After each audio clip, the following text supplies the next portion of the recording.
আকাশ শক্ত রোবটের ন্যায় দাঁড়িয়ে আছে, দৃষ্টি কোন অজানায় কে জানে। চোখ দুটো টকটকে লাল, বুক চেপে আসছে, অথচ উপর থেকে তাকে দেখে মনে হচ্ছে সে এক পাথরের মূর্তি, যার নেই কোনো অনুভূতি, নেই কোনো চাওয়া, নেই কোনো পাওয়া। সে শুধু মানুষকে কাঁদিয়ে বেড়ায়, যার মধ্যে অন্যতম তার এককালের সন্ধ্যা মালতী। আকাশ লালিত দৃষ্টিজোড়া এদিক ওদিক ঘোরালে চোখে পড়ে তাদের থেকে কয়েক হাত দূরত্বে জিডি দাঁড়ানো, যার বিস্ময় দৃষ্টি আকাশ আর সন্ধ্যার পানে। জিডি বেশ অনেকক্ষণ আগে এদের দেখেছে, সন্ধ্যার কথাগুলোও শুনেছে, সাথে সবকিছু শুনেছেও, বুঝেছেও। সে দ্রুত পায়ে এগিয়ে এসে আকাশের সামনে দাঁড়ায়, আকাশের দিকে চেয়ে বলে, এভি, তুই মেয়েটার বাচ্চাকে কি করেছিস? মেয়েটার বাচ্চা ছেলেটা তোর কি এমন ক্ষতি করেছে এভি? ওদের সাথে কেন এমন করছিস? আকাশ নির্বিকার, দৃষ্টি জেডির পানে। জেডি আকাশকে চুপ দেখে বিরক্ত হয়ে বলে, এভরি সিজনকে কার কাছে পাঠিয়ে দিয়েছিস? বলে দে, মেয়েটা কাঁদছে। আকাশ ঢোক গিলে শক্ত গলায় শব্দ করে বলে, ইম্পসিবল। কথাটা সন্ধ্যার কানে গেল, বুকটা হুহু করে উঠল। তবে কি সে সত্যিই তার সৃজনকে হারিয়ে ফেলল? এবার সৃজন বড় হতে হতে তাকে ভুলে যাবে, তার মাকে ভুলে যাবে। সন্ধ্যার দম আটকে আসে, সে কী করবে এবার? সন্ধ্যা ধীরে ধীরে উঠে দাঁড়ালো, ইচ্ছে করছে চিৎকার করে কাঁদতে। তার সৃজন হওয়ার আগেই তার মরে যাওয়া উচিত ছিল, অথচ আল্লাহ তাকে দুঃখ দেওয়ার জন্য আবারও বাঁচিয়ে রাখল। সন্ধ্যার চোখ মুখ লাল হয়ে আছে, দৃষ্টি আকাশের দিকে রাখে। আকাশ সন্ধ্যার দিকে চেয়েছিল বিধায় দুজনের চোখাচোখি হয়। সন্ধ্যার শরীরটা ঢুলছে, কিন্তু সে যথাসম্ভব নিজেকে সামলে নিতে চাইল। এই সন্ধ্যা কারো কাছে হাত পাতা তো দূর, মুখ ফিরে কিছু চাইও না। আজ সে তার বাচ্চাকে ফিরে পেতে আকাশের কাছে হাত জোর করেছে, পা পর্যন্ত ধরেছে। সে আকাশের ক্ষমতা সম্পর্কে জানে, এই ক্ষমতাশালী আকাশের কাছে সে আর তার ছেলে টিস্যু পেপারের চেয়েও নগণ্য। সন্ধ্যা এটাও জানে, এমন মানুষের থেকে তার ছেলেকে কি করে পাবে মাথা কাজ করছিল না। একটা অনুভূতিহীন যন্ত্রের মতো রোবটের পায়ে পড়ে ছেলেকে ফিরিয়ে চেয়েছে, নিজের মান কমিয়েছে। এতে তার দুঃখ নেই, দুঃখ একটাই, এত কিছুর পরও লোকটার মুখ থেকে বের হওয়া ইম্পসিবল শব্দটি। সন্ধ্যা আকাশের দিকে চেয়ে বিড়বিড় করে, অমানুষ। সন্ধ্যার বলা শব্দটি আকাশ আর জিডি দুজনেই শুনতে পেয়েছে। আকাশ কোনো রিয়্যাক্ট করল না, চুপচাপ সন্ধ্যার দিকে চেয়ে রইল। সন্ধ্যা আকাশের শরীর লক্ষ্য করল, কাঙ্ক্ষিত জিনিস চোখে পড়ল না। কিছু একটা ভেবে ঘাড় ঘুরিয়ে জেডির দিকে তাকায়। জেডি কোটের ফাঁক দিয়ে বেরিয়ে আছে পিস্তল। কাঙ্ক্ষিত জিনিসটি সন্ধ্যার চোখে পড়তেই সে চোখের পলকে জেডির কোমরে গুজে রাখা পিস্তলটা টান মেরে দু হাতে ধরে রেখে আকাশের দিকে তাক করে ধরে, রাগান্বিত স্বরে বলে, আমার বাচ্চাকে আমার কাছে এনে দিন, না দিলে তোকে একদম খুন করে ফেলবো আমি। আকাশ জেডি দুজনেই সন্ধ্যাকে লক্ষ্য করছিল। সন্ধ্যা হঠাৎ এমন কাজ করবে কেউই বুঝতে পারেনি। জেডি একবার সন্ধ্যার দিকে তাকায় তো একবার সন্ধ্যার ধরে রাখা পিস্তলের দিকে, বিড়বিড় করে। কি ডেঞ্জারাস! এদিকে এতক্ষণ আকাশ নির্বিকার থাকলেও এবার সন্ধ্যার কাণ্ডে সামান্য ঠোঁট বাঁকালো। এগিয়ে এসে একদম সন্ধ্যার মুখোমুখি দাঁড়ায়। সন্ধ্যার তাক করে রাখা পিস্তলটা তার বুক বরাবর ছুঁই। আকাশ এদিকে ভ্রুক্ষেপ করল না। সে সন্ধ্যার ভেজা শক্ত মুখের দিকে চেয়ে গলা নামিয়ে বলে, মেয়ে মানুষ গিরগিটির মতো রং বদলায়, কিন্তু মনে একবার ভালোবাসার ফুল ফুটলে তখন তারা আবার রং বদলাতে ভুলে যায়। মাঝে মাঝে আবার তাদের নীতিও বদলে যায়। এই যেমন কোন এক সাহসী মেয়ে সবাইকে শাস্তি দিতে পারলেও বিশেষ মানুষের কাছে গিয়ে ঠেকে যায়। মনের মানুষকে যদি অপরাধ হিসেবে শাস্তি প্রদান করতে হয়, তাহলে সেই মারাত্মক সাহসী মেয়েটাই ভীষণ ভীত হয়ে যায়। পিস্তল তাক করলে হাত কাঁপে, ট্রিগারে আগুন রাখলে না আবার হার্ট ব্লক হয়ে যায়। একটু সাবধানে, হ্যাঁ? সন্ধ্যার চোখে মুখে বিস্ময় ভর করে। আকাশ কথাটা দ্বারা কি বোঝালো? আকাশ একটু থেমে আবারও বলে, আমাকে মেরে ফেলার অপশনে পড়ে যাও। আগে তোমার হাতের কাঁপাকাঁপি স্টপ করতে সাকসেস হও কিনা দেখো। এরপর ট্রিগারে আগুন লাগতে হবে, চাপ দিতে হবে, দৃষ্টি আমার দিকে রাখতে হবে। এখনো অনেক কাজ বাকি। এবার সন্ধ্যা একা অবাক হয়নি, অবাক হয়েছে জেডিও। সে আকাশের উদ্দেশ্যে বলে, পাগলের মতো কি বলছিস? তুই সন্ধ্যার মনের মানুষ হতে যাবি কেন? আকাশ বিরক্ত চোখে তাকায় জেডির দিকে। জেডি অবাক হয়ে আকাশকে দেখছে। আকাশ কিছু বলল না। সে আবারও সন্ধ্যার দিকে চেয়ে বলে, শুরু কর, আমি ওয়েট করছি। কথাটা বলার সাথে সাথেই একটা বিকট শব্দ হলো। আওয়াজটা যে গুলির এটা আকাশ আর জেডি খুব ভালো করেই বুঝল। আকাশ বিস্ময় দৃষ্টিতে তাকায় সন্ধ্যার দিকে। তার এক মুহূর্তের জন্য মনে হলো সন্ধ্যায় তার বুকে গুলি চালিয়েছে। সেম ভাবনা জেডিও ভেবেছে। সে ভয় পেয়ে চেঁচিয়ে উঠেছে। এভি, কিন্তু অবাক করা বিষয়ে আকাশ দিব্যি দাঁড়িয়ে আছে। তার বুকেও বিন্দুমাত্র আঘাত পায়নি সে, কিন্তু তার সামনে দাঁড়ানো সন্ধ্যার শরীর নিস্তেজ হয়ে আসছে বলে মনে হলো। সন্ধ্যার হাত থেকে পিস্তল ঠাস করে পড়ে যায়। সন্ধ্যার স্থির দৃষ্টি নিবদ্ধ আকাশের পানে। মেয়েটা আর দাঁড়ানোর শক্তি পায় না, চোখ বুজে আসে। পড়ে যেতে নিলে জেডি সন্ধ্যাকে ধরতে নেয়। তার আগেই আকাশ ডান হাতে জেডিকে একটা ধাক্কা মেরে সরিয়ে দিয়ে বাঁ হাতে সন্ধ্যাকে তার সাথে চেপে ধরে। কিন্তু তার বাঁ হাতে গুলি বিঁধেছিল বিধায় সে সন্ধ্যাকে এক হাতে ঠিক করে আগলে নিতে পারল না। সেই সহ সন্ধ্যা রাস্তায় পড়ে যায়। আকাশের শরীর থরথর করে কাঁপছে। ডান হাতে সন্ধ্যাকে টেনে নিয়ে বুকে চেপে ধরে। কি হলো, হচ্ছে কিচ্ছু বোঝার সুযোগটুকুও পেল না। সন্ধ্যাকে শক্ত করে বুকে চেপে আকাশ এলোমেলো দৃষ্টি ফেলে চিৎকার করে বলে ওঠে, এই কোন কুত্তার বাচ্চা আমার জানার দিকে গুলি চালিয়েছিস? কথাটা বলতে বলতে আকাশের গলা ধরে আসে। সন্ধ্যা চোখ মেলে তাকাতে চাইল, কিন্তু পারল না। বহু কষ্টে বিড়বিড়িয়ে উচ্চারণ করে, আব্বা, আমার আব্বা, আমার সৃজন, আব্বা। এটুকু বলতেই সন্ধ্যা জ্ঞান হারিয়ে ফেলে। নিস্তেজ শরীরটার অর্ধেক আকাশের বুকে, বাকিটুকু রাস্তায় পড়ে থাকে। আকাশ সন্ধ্যা একেবারে শরীর ছেড়ে দিতে দেখে ডান হাতে সন্ধ্যার গালে আলতো থাপ্পড় দিতে দিতে বলে, এই চোখ খোল বেয়াদব মেয়ে, তোর সাহসী মেয়ে, তবে এইভাবে চোখ বুঝে ফেললি কেন? তোর বাচ্চাকে দত্তক দিয়ে দিয়েছে আমি, আমাকে গালি দে, আমারিস বল, জানোর বল। জেডি আকাশ আর সন্ধ্যার দিকে অদ্ভুতভাবে চেয়েছিল এতক্ষণ। সন্ধ্যাকে নিস্তেজ হয়ে যেতে দেখে ঢকিল। এরপর সে দ্রুত পিছনে দাঁড়ানো তার গার্ডগুলোর দিকে তাকায়। বড় বড় পায়ে তাদের দিকে এগিয়ে গেলে সকলে থরথর করে কাঁপতে কাঁপতে বলে, আমরা গুলি চালাইনি বস। জেডি সে কথা শুনল কি না। সে গার্ডগুলোকে পাস করে এক প্রকার দৌড়ের সামনে দাঁড় করিয়ে রাখা তার গাড়ির কাছে এসে দাঁড়ায়। দ্রুত ড্রাইভিং সিটে উঠে গাড়ি স্টার্ট দিয়ে ঝড়ের গতিতে গাড়িটা আকাশের পাশে এসে দাঁড় করায়। এরপর সে দ্রুত গাড়ি থেকে নেমে আকাশের সামনে দাঁড়িয়ে বিচলিত কণ্ঠে বলে, এভি ওকে গাড়িতে ওঠা ফার্স্ট। আকাশ চোখ তুলে তাকায়। চোখ দুটো লাল টকটকে হয়ে আছে। চোখ দুটো ভেজা কি জেডি ঠিক ধরতে পারল না, তবে এক মুহূর্তের জন্য জেডির এমনটাই মনে হলো। এমন আকাশকে দেখে সে শুকনো ঠকিল। আকাশ সন্ধ্যাকে কোলে নিয়ে উঠে দাঁড়াতে চাইছে, কিন্তু পারছে না। তার বাঁ হাত অবশ হয়ে আসছে। আকাশ সন্ধ্যা নিস্তেজ মুখটার পানি চাইল, দৃষ্টি জুড়ে চরম অসহায়ত্ব। জেডি বুঝতে পেরে মৃদু স্বরে বলে, এভি আমি হেল্প করি। আকাশ শক্ত গলায় বলে, খবরদার। জেডি চুপ হয়ে গেল, দৃষ্টি ফিরিয়ে নিল। আকাশ নিজেকে সামলে খুব কষ্টে বাঁ হাতে অল্প ভর নিয়ে, ডান হাতে বেশিরভাগ ভর নিয়ে সন্ধ্যাকে কোলে নিয়ে দাঁড়ালো। এটা দেখে জেডি দ্রুত গাড়ির পেছনের দরজা খুলে দিলে আকাশ সন্ধ্যাকে নিয়ে গাড়িতে উঠে বসে। জেডি গাড়ির দরজা আটকে ড্রাইভিং সিটে বসে গাড়ি স্টার্ট দেয়। আকাশের স্থির দৃষ্টি সন্ধ্যার মুখপানে। ধরা গলায় বলে, জ্যাক ফাস্ট গাড়ি চালা। জেডি হাই স্পিডে গাড়ি চালাচ্ছে, তবে আকাশের জ্যাক নাম নেওয়ায় ভীষণ অবাক হয়। তাদের মাঝের ঝামেলা মেটেনি, কিন্তু আকাশ সন্ধ্যার জন্য যেন তার সাথে হওয়া ঝামেলাটাও ভুলতে বসেছে। যেটি একবার গাড়ির আয়নার তাকিয়ে আকাশকে দেখে, এরপর রাস্তায় দৃষ্টি রেখে জিজ্ঞেস করে, মেয়েটি তোর কি এভি? আকাশ ডান হাতের বুড়ো আঙ্গুল সন্ধ্যার বাম গালে আলতো করে বুলায় আর ভাঙা সরে আওড়ায়। ও আমার সব জ্যাক। কথাটা শুনে জেডি একটু হাসলো বোধহয়। শুকনো ঢোক গেলে গাড়ির স্পিড বাড়ালো। সন্ধ্যাকে অপারেশন থিয়েটারে নিয়ে গিয়েছে। বাইরে দাঁড়ানো আকাশ আর জেডি। অপারেশন থিয়েটারে নিয়ে যাচ্ছে, সে সার্জারি ডক্টর, এজন্য সে সব কাজ ফেলে সন্ধ্যাকে হসপিটালে আনা মাত্র অপারেশন থিয়েটারে নিয়ে যায়। জেডি একটু পরপর আর চোখে আকাশের দিকে তাকায়। আকাশের বাঁ হাত গুলিবিদ্ধ, কিন্তু আকাশ সে হাতের চিকিৎসা না করিয়ে সে তখন থেকে স্ট্যাচু হয়ে অপারেশন থিয়েটারের সামনে দাঁড়িয়ে আছে, যেন কোনো রোবট।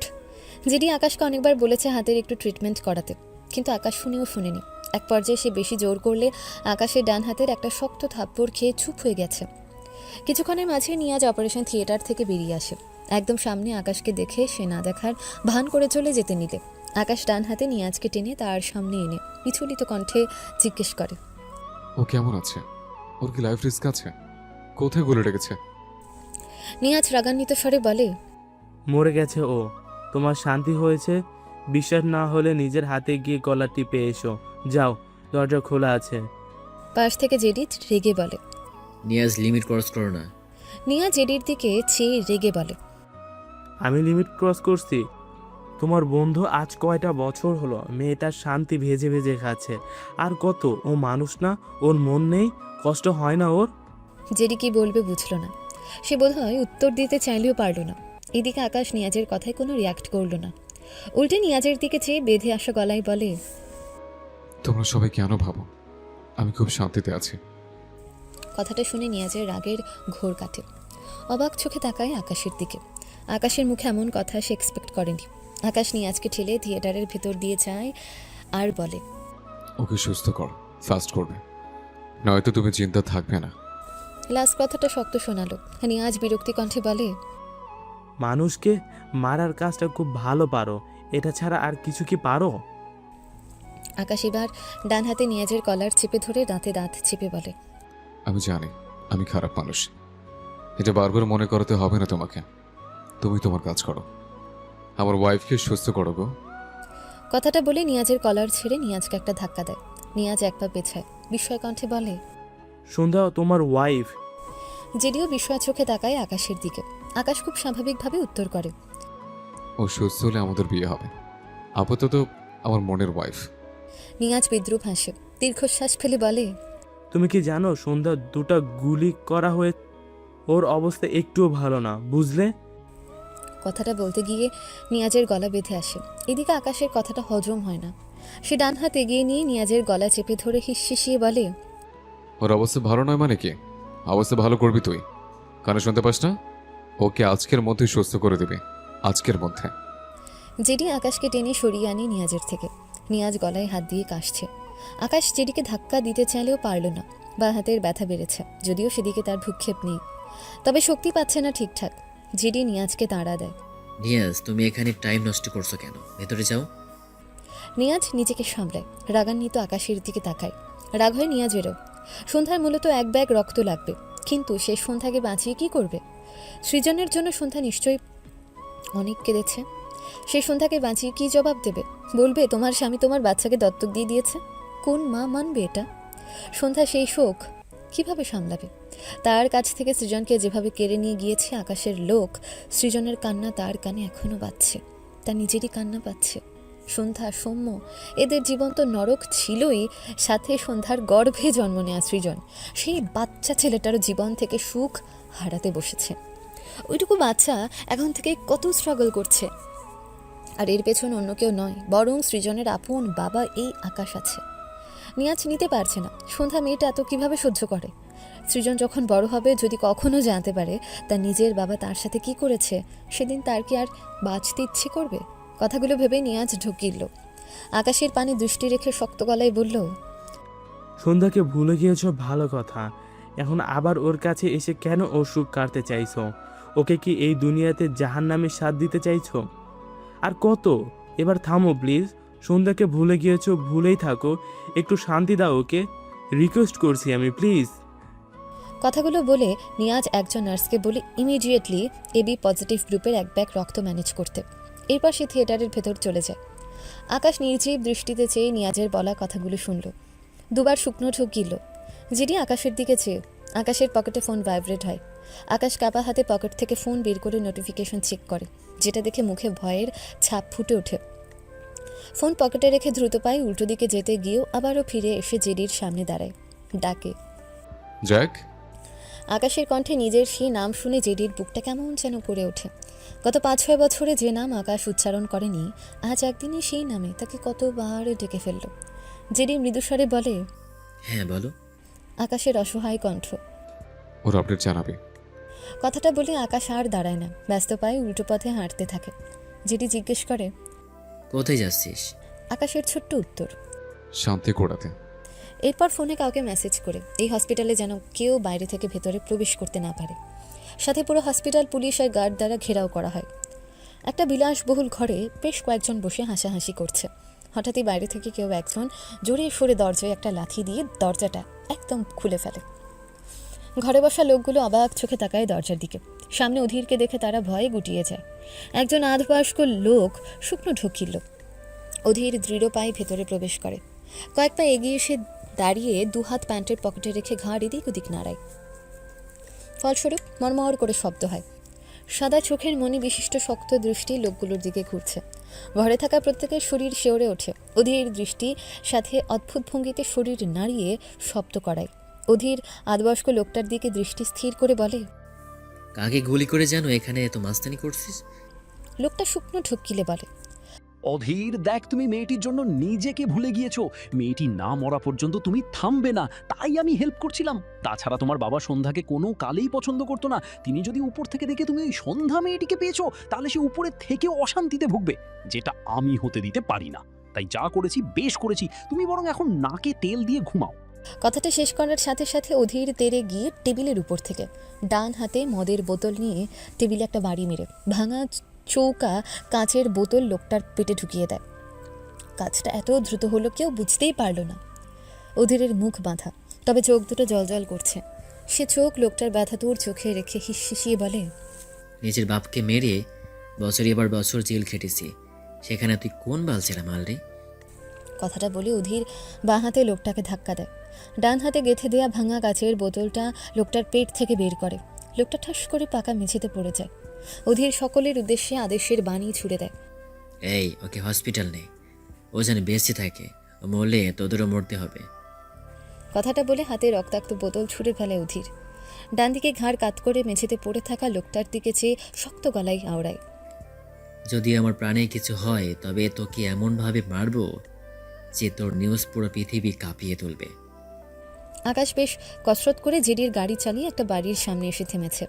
সময় নষ্ট না করে গাড়ি থেকে বেরিয়ে এক প্রকার দৌড়ে বাড়ির ভেতর প্রবেশ করে। কোনো দিকে না তাকিয়ে দৌড়ে সিঁড়ি বেয়ে দোতলায় উঠে তার কাঙ্ক্ষিত ঘরে এসে পৌঁছায়। পা থেমে যায় নরম তুলতুলে বিছানার মাঝে ছোট্ট সৃজনের নির্জীব দেহটা পড়ে থাকতে দেখে। পাশে একজন মহিলা আর একজন আধবয়স্ক লোক দাঁড়ানো, যার মধ্যে মহিলাটা আকাশের উদ্দেশ্যে বলে ওঠে, এখানে আনার পর থেকে বাচ্চাটি মা মা করে খুব কাঁদছিল। একবারের জন্য কান্না থামায়নি। অনেক খাওয়ানোর চেষ্টা করেছি, খাওয়াতে পারিনি। তারপর কাঁদতে কাঁদতেই ঘুমিয়ে গিয়েছে। আকাশের স্থির দৃষ্টি ঘুমন্ত সৃজনের পানে। কতক্ষণ চেয়ে থাকলো কে জানে। পকেট থেকে 2 টাকার বান্ডেল বের করে ভদ্রলোক আর মহিলাটার দিকে বাড়িয়ে দিলে তারা খুশি মনে টাকা নিয়ে নেয়। জিজ্ঞেস করে, স্যার, আমাদের আর কোনো কাজ? আকাশ সৃজনের দৃষ্টি রেখে ধীর পায়ে সৃজনের দিকে এগিয়ে যেতে যেতে বলে, কাজ শেষ, গেট আউট রাইট নাও। আকাশের কথা মেনে তারা সুরসুর করে বেরিয়ে যায়। আকাশ এসে দাঁড়ায় সৃজনের পাশে। দেখে বোঝা যাচ্ছে অতিরিক্ত কান্নার ফলে নাক মুখ লাল হয়ে আছে বাচ্চা ছেলেটার। আকাশ সৃজনের পাশে হাঁটু মুড়ে বসে, ডান হাত তুলে সৃজনের মাথায় রাখে, আলতো করে বুলায়। সৃজন নড়ে চড়ে ওঠে, ঘুমের মাঝে ফোপানো কণ্ঠে ডেকে ওঠে, মা মা মা। আকাশ সৃজনের চুলের ভাঁজে আলতো করে হাত চালায়। সৃজন আবারও ঘুমে তলিয়ে যায়, শান্ত হয়ে পড়ে থাকে। আকাশের দৃষ্টি জুড়ে অসহায়ত্ব। ঢোক গিলল 2 বার। মাথাটা নিচু করে সৃজনের কপালে একটা চুমু আঁকে। কপালে ঠোঁট জোড়া ছুঁয়ে রেখেই ছোট্ট করে বলে, সরি। এরপর আকাশ মাথা তুলে দ্রুত সৃজনকে কোলে তুলে নেয়। এখানে আর দাঁড়ায় না, ব্যস্ত পায়ে বেরিয়ে যায় বাড়িটা থেকে। গাড়িতে এসে বসে। সৃজনকে গাড়ির ড্রাইভিং সিটের পাশের সিটে বসিয়ে দিয়ে গাড়ি স্টার্ট দেয়। প্রায় অনেকটা সময় ড্রাইভ করার পর একটা জায়গায় গিয়ে আকাশ গাড়ি থামায়। গাড়ি থেকে নেমে অপর পাশের দরজা খুলে ঘুমন্ত সৃজনকে আবারও কোলে তুলে নেয়। সৃজনের ঘুম ভাঙেনি। আকাশ বুঝেছে অতিরিক্ত কান্নার ফলে বাচ্চাটা দুর্বল হয়ে গেছে, এজন্য কিছু ঘুম ভাঙছে না সহজে। আকাশ এখানে দাঁড়িয়ে সময় নষ্ট করল না। সে সৃজনকে কাঁধে নিয়ে এগোলো সামনের দিকে। 1 মিনিট, 2 মিনিট, এভাবে প্রায় 30 মিনিট শুধু রাস্তা দিয়ে হাঁটল আকাশ। দাঁড় করিয়ে রাখা গাড়ি অনেক আগে অদৃশ্য হয়ে গেছে। 30 মিনিট হাঁটার পর আকাশ সোজা রাস্তা থেকে মোড় ঘুরিয়ে নেয় ডান দিকে, যেটা কোনো রাস্তা না, একটা জঙ্গল। আকাশ এগোয়। জঙ্গলের ভেতর হাঁটতে শুরু করার পর থেকে প্রায় 15 মিনিট পেরিয়েছে। রাতের অন্ধকারে ঘন জঙ্গলের মাঝ বরাবর আকাশ হাঁটছে। পাতার মর্মর শব্দ কানে ভেসে আসছে। ঘুমন্ত সৃজনকে তার কোটের ভেতর ঢুকিয়ে নিয়েছে। মিটিমিটি বাতাস ভেসে আসছে চারদিক থেকে। একটানা এতক্ষণ হেঁটেও আকাশের দেহের ক্লান্তি নেই, কিন্তু মনটা বড্ড ক্লান্ত। ডান হাতে ফোন, সে যেখানে আছে সেখানে নেটওয়ার্ক নেই, কিন্তু দৃষ্টি ফোনের দিকে। সন্ধ্যার একটা খোঁজ পাবার আশায়। সে জানে এখানে সারাদিন বসে কাঁদলেও নেট পাওয়া যাবে না, যাকে বলে অসম্ভব ব্যাপার। কিন্তু আকাশের অবুঝ মন সে অসম্ভব ব্যাপারটা জেনেও মিথ্যে আশায় ফোনের দিকে চেয়ে আছে। দৃষ্টি ফোনের শূন্য নেটওয়ার্কের দিকে। কি ভেবে যেন ফোনের মেইন ওয়ালপেপারে আসলো। সাথে সাথে ভেসে উঠল সন্ধ্যার হাস্যোজ্জ্বল একটা মুখ। পরনে লাল শাড়ি, মাথায় ওড়না টানা। ডান হাতে কোমরে রেখে ভার্সিটির মাঠের এক কোণায় দাঁড়িয়ে আছে। আকাশ ডান হাতে বুড়ো আঙুল সন্ধ্যার পিঠের উপর আলতো করে বুলালো। হসপিটালে নিয়াজের বলা কথার মাঝে 2টো কথা কানে বাজল। সন্ধ্যাকে ভুলে গিয়েছ, ভুলেই থাকো। কথাটা ভেবে আকাশ হাসলো, একটু শব্দ করেই হাসলো, অথচ সে হাসিতে প্রাণ নেই। একটু পরে সে নির্জীব হাসি মিলিয়ে যায় ঠোঁটের কোণ থেকে। বাঁ হাতে সৃজনকে আরেকটু শক্ত করে ধরল। টকটকে লালিত চোখ দুটো ফোনের ওয়ালপেপারে সন্ধ্যার ছবিতে নিবদ্ধ রেখে আকাশ ভাঙা স্বরে দুটো লাইন গায়। ভুলিনি তোমায়, আজও ভুলিনি আমি, মনের মাঝে আছো তুমি। ঘড়ির কাঁটা তখন রাত 11টার ঘরে। সন্ধ্যার অপারেশন সাকসেসফুল হয়েছে, এক ব্যাগ রক্ত দেয়া হয়েছে। কিছুক্ষণ আগে তাকে কেবিনে দিলে কমিউনিটির মাথায় সন্ধ্যার জ্ঞান ফিরে আসে। কেবিনের দুপাশে সন্ধ্যার ফ্রেন্ডরা লামিয়া, সাফা, জাবির, সাইফ দাঁড়ানো। সন্ধ্যাকে হসপিটালে আনার পরপরই যাদের নিয়াজ খবর দিয়েছিল। জাবির, সাইফ ছেলে মানুষ বিধায় তাদের এত রাতে হসপিটাল আসতে কোনো প্রবলেম না হলেও লামিয়া আর সাফার আসতে বেশ কষ্ট হয়েছে। কিন্তু তাতে কি, তাদের বন্ধু মৃত্যুর সাথে লড়াই করছে, সেখানে তারা জেনে শুনে কী করে ঘরে বসে থাকতো। নিয়াজ সন্ধ্যার ফ্রেন্ডদের ব্যাপারে বেশ ভালোই জানে, এজন্য ওদেরকেই সন্ধ্যার খবরটা দিয়েছে। কিন্তু বাড়িতে জানায়নি সন্ধ্যার কথা, উল্টে সন্ধ্যার ফ্রেন্ডদের মাধ্যমে জানিয়েছে সন্ধ্যা আজ তার এক ফ্রেন্ডের বাড়ি থাকবে। এটা নতুন নয়, এই জন্য আসমানি নেওয়া নিশ্চিন্তে আছেন। সন্ধ্যা ঘরের চারপাশে চোখ বুলিয়ে সৃজনকে না দেখে সকলের উদ্দেশ্যে বিচলিত কণ্ঠে বলে, আমার সৃজন, সৃজন কোথায়? সন্ধ্যার কথায় সকলের দৃষ্টি জুড়ে অসহায়ত্ব ঘিরে ধরে।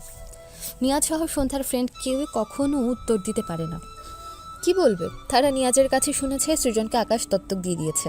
লামিয়া এগিয়ে এসে সন্ধ্যার পাশে বসে, বাহাত সন্ধ্যার কপালে রেখে বলে, তুই অসুস্থ, তুই শান্ত হ। সন্ধ্যা ভেজা কণ্ঠে বলে, আমি কিভাবে শান্ত হব? আমার বাচ্চা, আমার সৃজনকে ওই নিষ্ঠুর লোকটা আমার কোল থেকে কেড়ে নিয়ে গেছে লামিয়া। এরপর সন্ধ্যা সাইফ আর জাবিরের দিকে চেয়ে বলে, তোরা আমার সৃজনকে এনে দিতে পারবি না যাবি? নিয়াজ ভাইয়া বলেছিল, ও খুব কাঁদছিল, তোরা একটু ওকে খুঁজে এনে দে না আমার কাছে। সাইফ, জাবিরের দুজনের মাথা নিচু, চোখ দুটো লাল। সৃজন তাদের মাঝে নেই, অন্য মানুষদের কাছে। এটা তারাই কেউ মানতেই পারছে না। সন্ধ্যা মা হয়ে কী করে মানবে? সাইফ জাবিরের থেকে উত্তর না পেয়ে সন্ধ্যার বড্ড অসহায় লাগে। উঠতে চাইলেও পারে না, পেটের কাছে লাগছে। সে দৃষ্টি আরেকটু ঘোরালে নিয়াজের দিকে চোখ পড়ে। সন্ধ্যা আগের চেয়ে বিচলিত হয়ে জিজ্ঞেস করে, নিয়াজ ভাইয়া, আমার সৃজন কোথায়? আপনি জানেন? বলুন না আমার বাচ্চাটাকে আকাশ কার কাছে পাঠিয়ে দিয়েছে। নিয়াজ ঠকিল, কিছু একটা ভেবে বলে, একটি লোক তোমাকে মোট 5 ব্যাগ রক্ত দিয়েছে। সৃজন হওয়ার সময় 4 ব্যাগ, আজ 1 ব্যাগ। লোকটি তোমার কে হয় সন্ধ্যা? নিয়াজের মুখে হঠাৎ এমন কথা শুনে সন্ধ্যা অবাক চোখে তাকায়। সন্ধ্যার সাথে সাথে তার ফ্রেন্ডরাও ভীষণ অবাক হয়। নিয়াজ আবারও বলে, একজন ব্যক্তি একসাথে 4 ব্যাগ রক্ত দিতে পারে না, কিন্তু সেই লোকটি দিয়েছে। আমাদের হসপিটালের নার্সরা নিতে চায়নি বলে লোকটি তাদের হুমকি দিয়েছে। সে তার লাইফ রিস্ক নিয়ে এতগুলো রক্ত দিয়েছে, আর আজ তোমার জন্য 1 ব্যাগ রক্ত ম্যানেজ হয়ে গিয়েছে, কিন্তু লোকটি নার্স দ্বারা জোর করে তার রক্ত পাঠিয়েছে আমার কাছে। আর সবচেয়ে বড় ব্যাপার হলো সে সব সময় তার পরিচয় এমনকি মুখ ঢেকে রাখে। নার্সদের ভাষ্য মতে তার চোখের মণি দুটো সাদা। এখন তুমি বলো, এসব কি হচ্ছে সন্ধ্যা? সন্ধ্যা বিস্ময়ে চোখে তাকায়। চোখের মণি সাদা? আজ তাকে গাড়ি করে আকাশের কাছে পৌঁছে দিয়েছিল, তার চোখের মণিও সাদা ছিল, মুখ ঢেকে রেখেছিল। সবচেয়ে অবাক করা ব্যাপার হলো সে একদম তার সেই ছোটবেলার অধীরের মতো বিহেভ করেছিল। তাকে তুই করে ডাকা, প্রাণ ডাকা, আর এখন শুনছে ওই লোকটা নিজের জীবনের ঝুঁকি নিয়ে বারবার তার প্রাণ বাঁচাতে আসে। সন্ধ্যার সব কিছু এলোমেলো লাগে, সব ইঙ্গিত বলে দেয় লোকটা অধীর ভাইয়া। কিন্তু সেটা কী করে সম্ভব হতে পারে? সে আর তার ভাইয়া নিজ চোখে অধীর ভাইয়ার লাশ দেখেছে। মরা মানুষ কী করে বেঁচে উঠতে পারে? সন্ধ্যা ঢোক গিল। সে ঠিক করলো আজকে সে তার সৌম্য ভাইয়ার সাথে কথা বলবে এ নিয়ে। সৌম্য ভাইয়া অধীর ভাইয়ার ব্যাপারে কিছু না কিছু অবশ্যই বলতে পারবে। সন্ধ্যা নিয়াজের দিকে চেয়ে বলে, আমি তাকে চিনি না নিয়াজ ভাইয়া। নিয়াজের কাটকাট কথা, কিন্তু সে তোমাকে চেনে সন্ধ্যা, তুমিও নিশ্চয়ই ওকে চিনো। চিনে থাকলে প্লিজ বলো। সন্ধ্যা কি বলবে বুঝলো না। সে একবার বলতে চাইলো ওটা তার ছোটবেলার এক ভাই হতে পারে, কিন্তু বলল না। সে তো মরে গেছে, মরা মানুষকে সে কিভাবে বাঁচিয়ে তুলবে? কিন্তু সন্ধ্যার আরেকটা জিনিস ভেবে ভীষণ অবাক লাগলো। লোকটা আকাশ আর সৃজনের ব্যাপারেও সব জানে। অতঃপর সে বলে, নিয়াজ ভাইয়া, আমি তাকে সত্যিই চিনি না। তার সাথে আজ আমারও একবার দেখা হয়েছিল। বলেছিল সে নাকি ওভারের গাড়ি চালায়, তাই তার গাড়িতে উঠেছিলাম। এরপর অবাক হয়েছিলাম। উনি আমাকে বলেছিল আকাশ আমাকে বিয়ে করতে চায় প্রতিশোধ নেওয়ার জন্য। মাফিয়ারা নাকি প্রতিশোধ নেওয়ার জন্য বিয়েটাকে বেশি চুজ করে, কারণ সৌম্য ভাইয়া আকাশের বাবাকে খুন করেছে। এর জন্য আকাশ নাকি আমাদের কাউকে ছাড়বে না। কথাগুলো বলে সন্ধ্যা একটু থামল, হাঁপিয়ে গেছে।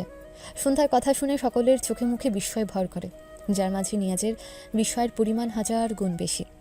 সাফা এগিয়ে এসে সন্ধ্যাকে একটু পানি খাওয়ায়। সন্ধ্যা নিজেকে সামলে আবারও বলে, নিয়াজ ভাইয়া, আপনি তো জানেন আমার সৌম্য ভাইয়া আকাশের বাবাকে খুন করেনি। তাহলে আকাশ কেন আজও এসব মিথ্যা বিশ্বাস করে বসে আছে বলেন না? মনে না থাকুক, কিন্তু কারো বলা মিথ্যা কেন বিশ্বাস করে বলুন তো?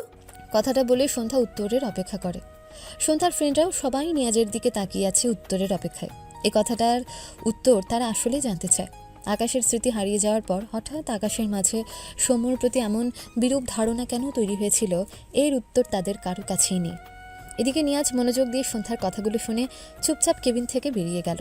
নিয়াজের কাজে সকলের মুখ থমথমে হয়ে যায়। মিনিট দুয়েক পর নিয়াজ হাতে করে একটা ল্যাপটপ নিয়ে সন্ধ্যার কেবিনে প্রবেশ করে। সন্ধ্যা সহ সকলে দেখতে পাবে এমন একটা জায়গায় ল্যাপটপটা রাখে। এরপর তাতে একটা পেনড্রাইভ কানেক্ট করে। ল্যাপটপে আঙুল চালাতে চালাতে সকলের উদ্দেশ্যে বলে, মনোযোগ দিয়ে ভিডিওটা দেখবে। কথাটা বলে একটা ভিডিও ওপেন করে ল্যাপটপের পাশে দাঁড়ায়। সকলের উৎসুক দৃষ্টি ল্যাপটপের স্ক্রিনে, যেখানে ভেসে ওঠে সৌম্যর ডান হাতে একটা ধারালো ছুরি, সামনে একটা চেয়ারে বেঁধে রাখা আকাশের বাবাকে। সৌম্য ছুরিটা হাতে নিয়ে এদিক ওদিক হাঁটতে থাকে আর কেমন করে যেন হাসে। হঠাৎই তার পা থেমে যায়, একদম আকাশের বাবার সামনে এসে দাঁড়ায়। হাতের ছুরিটা আকাশের বাবার থুতনি বরাবর রেখে রাগান্বিত স্বরে বলে, এত কষ্ট করে কি লাভ হলো? আমি আমার বোনও এত কায়দা করে তোদের বাড়িতে ঢুকলাম, কিন্তু তুই তোর সম্পত্তি কোন গুহায় রেখেছিস যেন আমি আর আমার বোনও হাতের নাগালে না পাই। এবার তুই মর, এরপর আমি সব সম্পত্তি ঠিক আমার আর আমার বোনুর নামে করে নেব। শুনেছি তোর ছেলে অ্যাক্সিডেন্ট করে নাকি স্মৃতি হারিয়ে ফেলেছে। এবার আরও সুবিধা হবে, আমার বোনকে তোর ছেলের বউয়ের পরিচয় দেব, সাথে আমার বোনকে কয়েক মাসের প্রেগনেন্টও করিয়ে দেব, যাতে তোর ছেলে আমার বোনকে কিছুতেই অস্বীকার না করতে পারে। আমার বোনুর স্বামী অন্য একজন, পেটে বাচ্চা থাকবে অন্য একজনের, কিন্তু তোর ছেলে এসবের ভাগিদার হয়ে যাবে। তোর বউ তো আমাকে আর আমার বোনকে খুব ভালোবাসে, তাই কোনো প্রবলেম হবে না। সব সম্পত্তি এমনি আমার আর আমার বোনুর নামে হয়ে যাবে, কিন্তু তুই বেঁচে থাকলে এটা সম্ভব নয়, তাই তুই মরে যা। আকাশের বাবা ভীত চোখে তাকায় সৌম্যর দিকে, অসহায় কণ্ঠে বলে, প্লিজ আমাকে মেরো না, প্লিজ। আরও অসহায়ভাবে রিকোয়েস্ট করলো, কিন্তু সৌম্য এক বিন্দু দয়া দেখালো না।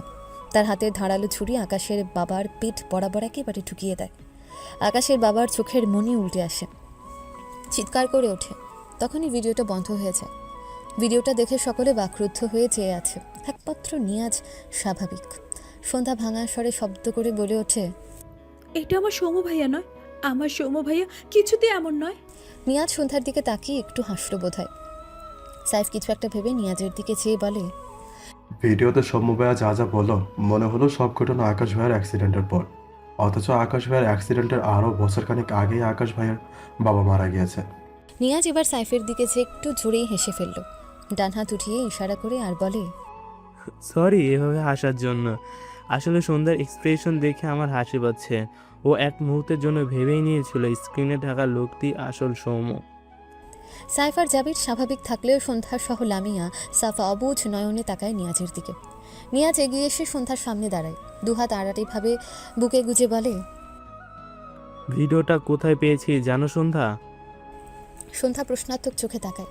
নিয়াজ বলে, আকাশের কাছে থেকে এই পেন ড্রাইভ আমি আর অনেক আগেই কালেক্ট করেছি। তুমি সব জানার পরও ভিডিওটা দেখে এক মুহূর্তের জন্য সত্যি ভেবে নিয়েছিলে সে আকাশ স্মৃতি হারিয়েছে। এরকম একটা ভিডিও দেখে যখন একটার পর একটা সত্যির প্রুফ পাচ্ছিল, তখনই ওর প্রতিদিনের রিয়াকশনটা খুব অস্বাভাবিক ছিল বলো। সন্ধ্যা বিস্ময় দৃষ্টিতে তাকায়, মাথার ভেতর কেমন যেন ছিনছিন করে উঠল। কে আকাশ কেমন ভিডিও দিয়েছিল? ভিডিওতে লোক দুটো একদম হুবহু তার সৌম্য ভাইয়া আর তার শ্বশুরের মতো দেখতে, এটাই বা কিভাবে সম্ভব? নিয়াজ সন্ধ্যার মনোভাব বুঝতে পেরে বলে, আমি নিজেও জানি না এরা দুইজন সৌম্য আর আঙ্কেলের মতো কি করে দেখতে হয়ে গেল, কিন্তু আমরা যেহেতু ঘটনাটা জানি সেহেতু এটাও জানি লোকগুলো ফেক, কিন্তু আকাশের পক্ষে এটা জানা সম্ভব না। আমার কথা বুঝেছো সন্ধ্যা? সন্ধ্যার দৃষ্টি ঝাপসা হয়ে আসে। আজ আকাশের বলা প্রতিটা অদ্ভুত কথার মাঝে একটা কথা বারবার তার কানে বাজল যেন, ওই যে গভীর সমুদ্রে হারিয়ে যাওয়া নিয়ে আকাশ যে উক্তিটি দিয়েছিল তার অর্থ এবার আরও পরিষ্কার হলো। আকাশ না জেনে অনেক ভুল করেছে, আর তারা জেনে বুঝে আকাশকে দোষারোপ করে গিয়েছে। কিন্তু আকাশ এই কথাটা তো তখনই বলবে যখন আকাশের স্মৃতি ফিরবে, অথচ আকাশের স্মৃতি তো ফিরেনি। তবে সন্ধ্যা ঢুকিল। নিয়াজ ল্যাপটপটা বন্ধ করে হাতে তুলে নেয়। সন্ধ্যার দিকে চেয়ে বলে, আশা করি ভিডিওটা দেখে বুঝতে পেরেছ এইসবের পিছনের মাস্টার মাইন্ড কে একজন আছে। তোমাকে গুলিটা হয়তো সেই করেছে। চিন্তা করো না সন্ধ্যা, সৃজন খুব ভালো না থাকলেও নিরাপদে আছে। তুমি নিজের যত্ন নাও। আমি আশাবাদী সৃজনের সাথে তোমার খুব শীঘ্রই দেখা হবে। কথাটা বলে নিয়াজ কেবিন থেকে যেতে নিলেই সাইফ বলে ওঠে, আপনি তখন আকাশ ভাইয়ের সাথে অদ্ভুত বিহেভ করছেন। তখনকার আপনি আর এখন আপনার মাঝে অনেক তফাৎ। আমি চিনতে পারছি না। তখন আপনি আকাশ ভাইকে দোষরোপ করে এখন সন্ধ্যাকে বলছেন সৃজন নিরাপদে আছে। নিয়াজের পা থেমে গিয়েছে অনেক আগে। সাইফের বলা কথাগুলো শুনে একটু হাসলো বোধহয়।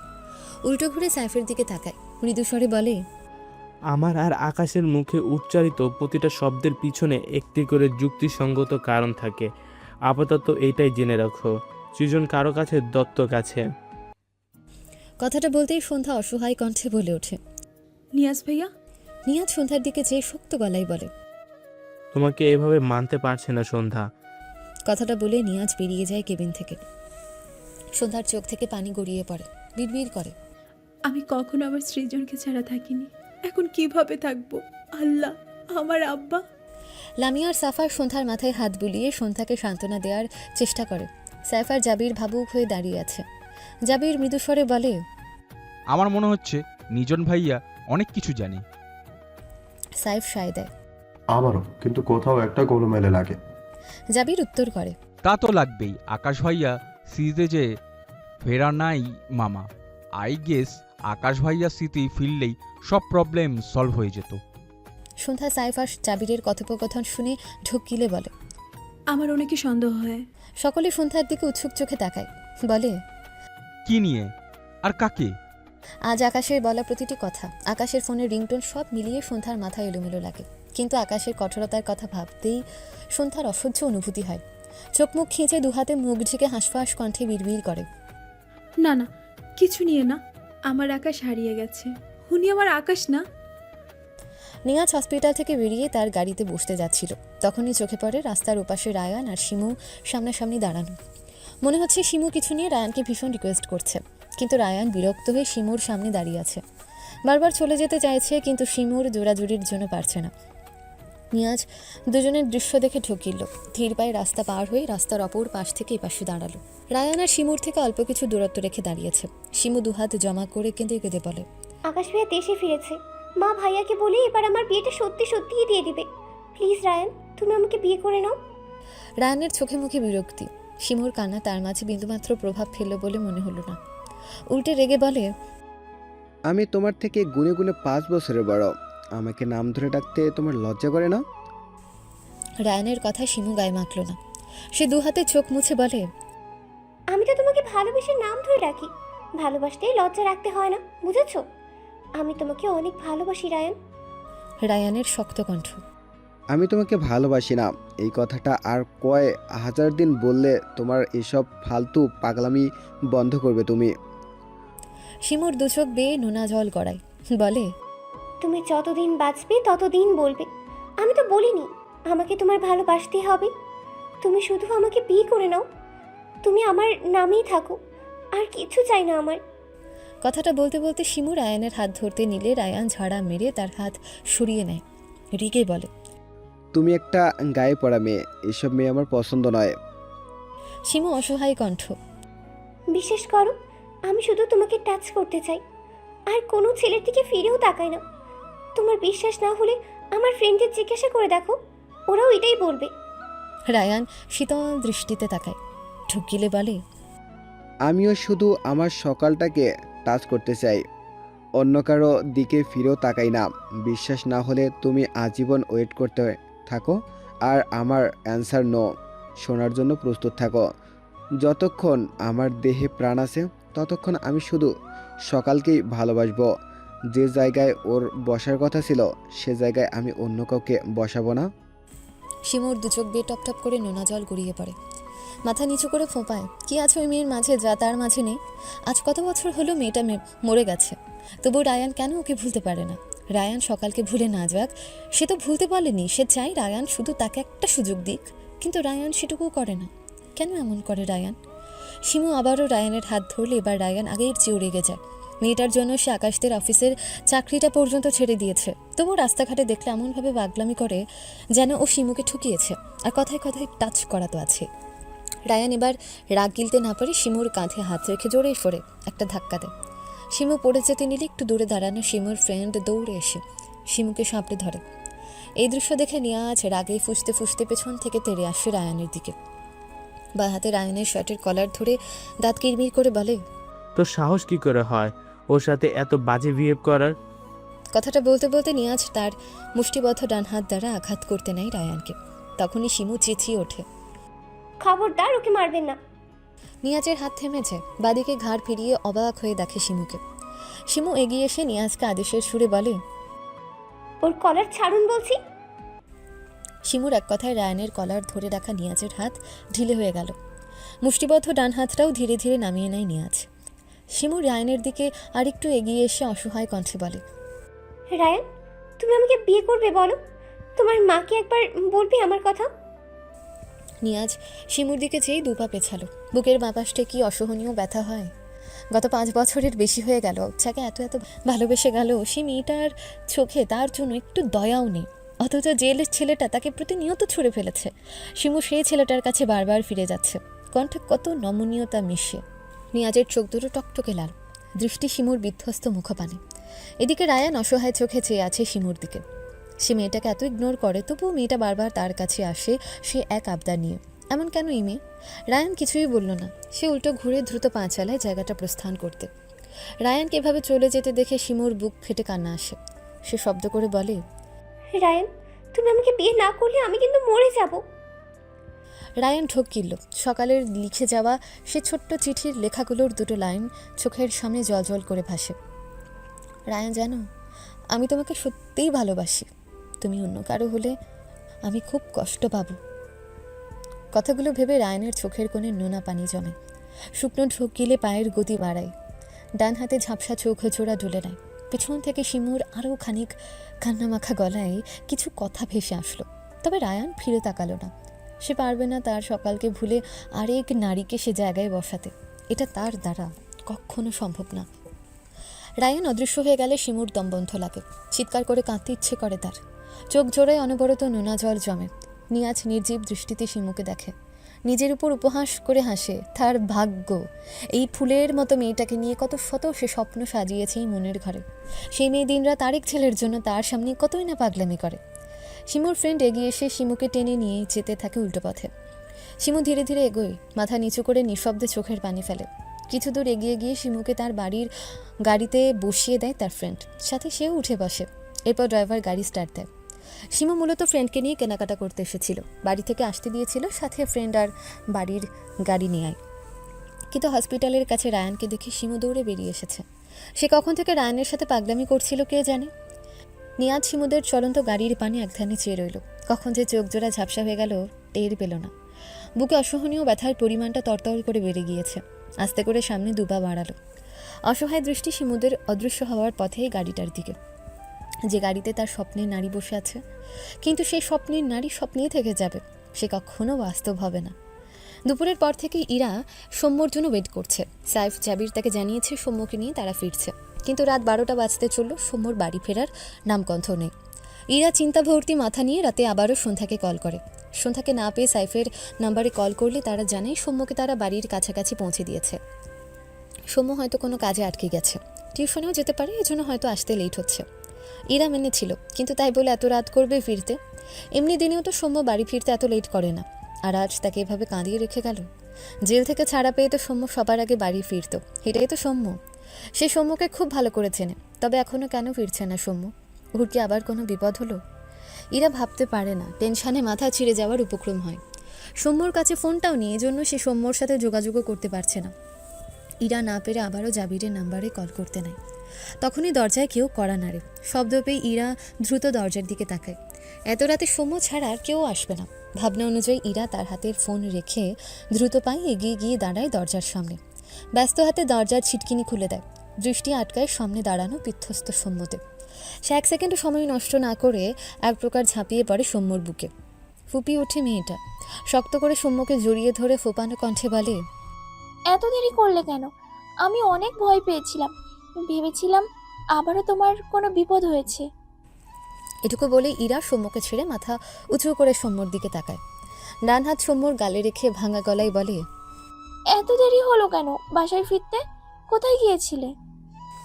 সৌম্য নির্বিকার চিত্তে ইরার কান্না ভেজা মুখটার দিকে চেয়ে আছে। মুখে কোনো রা নেই দৃষ্টির নড়চড়।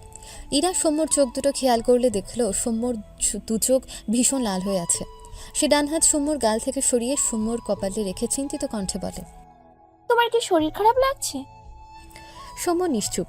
ইরা সৌম্যকে এমন চুপচাপ দেখে ভ্রু কুঁচকে বলে, কি হয়েছে তোমার? কোনো কথা বলছো না কেন? এবারেও সৌম্যকে চুপ দেখে ইরা সৌম্যর শুকনো মুখটার দিকে চেয়ে মলিন গলায় বলে, কি হয়েছে তোমার বলো? এমন চুপ হয়ে গেছো কেন? হঠাৎই সৌম্য তার বাঁ হাত ইরার শাড়ির আঁচলের ফাঁকে নিয়ে ইরার পেট শক্ত থাবার নাই খামচে ধরে। ইরা কেঁপে ওঠে, তাকায় সৌম্যর পানে। সৌম্য জোয়াল শক্ত করে বলে, কয় মাস চলে যেন? 4 মাস, রাইট? সৌম্যর কথাটা কানে আসতে ইরা বিদ্যুৎ শক খাওয়ার মতন কেঁপে ওঠে। বিস্ময় দৃষ্টিতে তাকায় সৌম্যর দিকে। চোখে মুখে ভীতি জড়ো হয়। শুকনো ঢোক গিলে কাপা কণ্ঠে বলতে নেই, সৌম্য, আমি আসলে তোমাকে বাবা। বাকিটুকু শেষ করতে দেয় না সৌম্য। বা হাতে ইরার ডান গালে কষিয়ে একটা চড় মারে।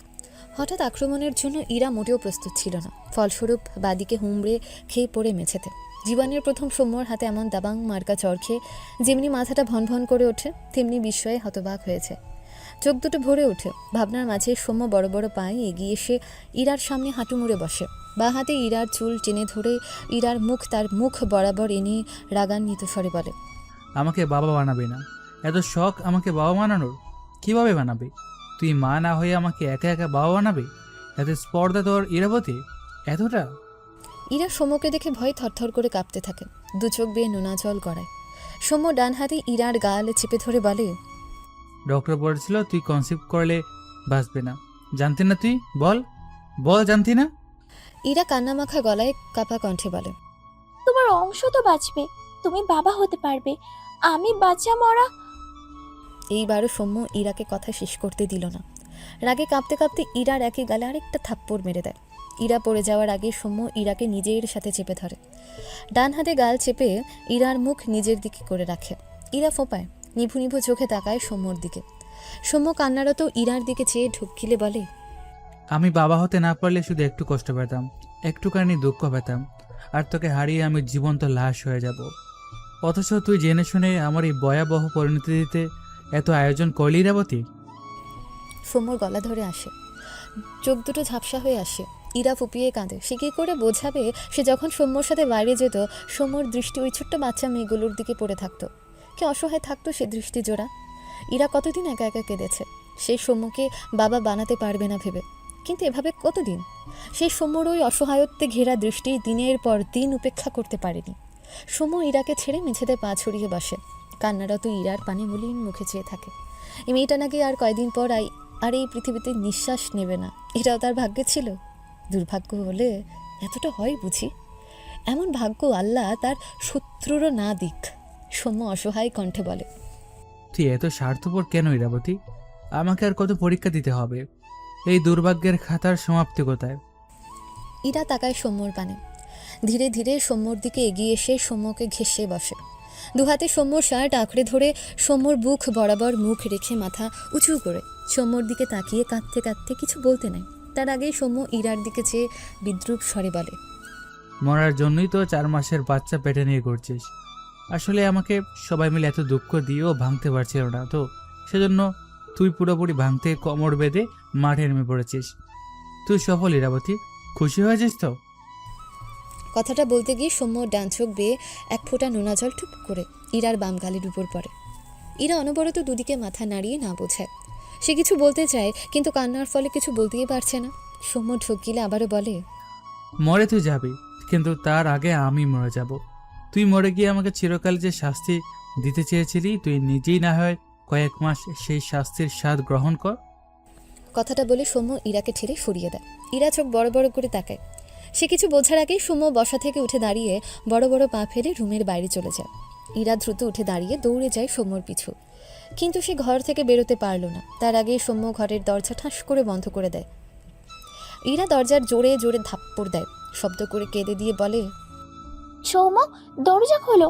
সৌম্য, দাঁড়াও, কোথাও যাবে না তুমি। সৌম্য। সৌম্য বাড়ি থেকে দরজার ছিটকিনি লাগিয়ে দিয়ে বাড়ির বাইরের দিকে এলোমেলো পায়ে হাঁটতে থাকে। ডান হাতে শার্টের হাত দ্বারা চোখ মুছে নেয়।